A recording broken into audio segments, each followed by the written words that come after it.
Former Prime Minister Imran Khan is deeply concerned about the protesters that were disappeared by Pakistan's military government following the Islamabad massacre, which occurred on November 26. Pakistan security forces, after using live ammunition by snipers, murdered over a dozen unarmed civilians, but official records from government hospitals are concealed, leading to fears that the actual death toll is much higher. Imran Khan's sister Alima Khan addressed the media on Tuesday, conveying that Imran Khan urged Pakistanis worldwide to commemorate December 15th as the Day of Martyrs. She called for special prayers to honor those who lost their lives while peacefully protesting for their country. Alima Khan said, and quote, "Imran Khan has said we must stand with the families of the martyrs. We must pray for them. This difficult time will pass, as a system of tyranny cannot be sustained." Unquote. Imran Khan has been illegally incarcerated now for 494 days, most of it in isolation at the maximum security Adiala jail controlled by Pakistan's military intelligence officials.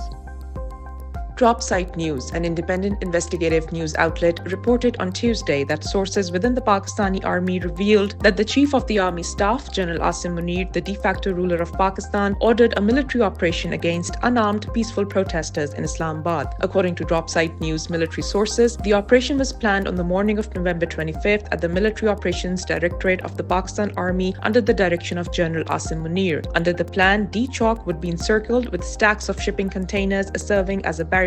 Snipers from Pakistan Army Special Services Group or SSG were deployed across rooftops where paramilitary rangers carrying assault rifles patrolled the roadside alongside police armed with tear gas shells. Hundreds of people sustained bullet wounds, while 14 have been confirmed dead in the military operation, while various eyewitnesses have said the government has concealed dead bodies. The story by Drop Site News details the cover-up while quoting its military source. The final phase of the operation involved a swift and thorough cleanup. As soon as the firing ceased, ISI units were dispatched to Jinnah Avenue to remove all traces of the violence, the source said. This included removing bodies, shell casings, and any other evidence that could contradict the government's narrative of a peaceful dispersal. While the Pakistan military government has blocked Drop Site News in the country, it accused Drop Site of being anti-Pakistan.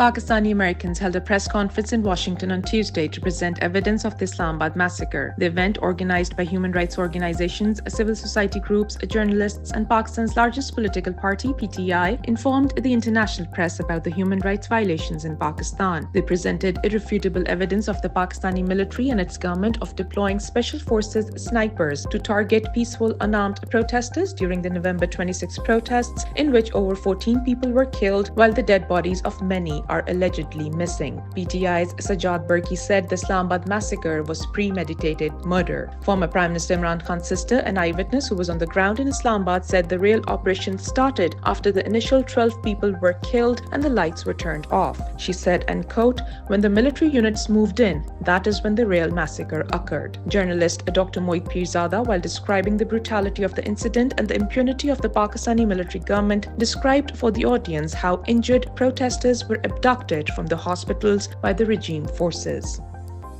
The occupational Israeli forces' genocide in Gaza is continuing as dozens of people have been killed in the last 24 hours in various attacks. The Israeli army in the early hours of Wednesday bombed a residential building in Beit Lahia near Kamal Adwan Hospital in northern Gaza, which has been under an even tighter siege for more than 2 months, according to Al Jazeera. The attack killed at least 20 people, including women and children, but there are fears that the death toll could rise. Local media reports said at least 30 displaced people were living in the multi-story home of the Abu Tarabish family before it was struck. The renewed attacks are taking place as efforts to reach a ceasefire are underway in Egypt. The occupational Israeli military's attacks on Gaza over the past 14 months have killed at least 44,805 people and wounded 106,257.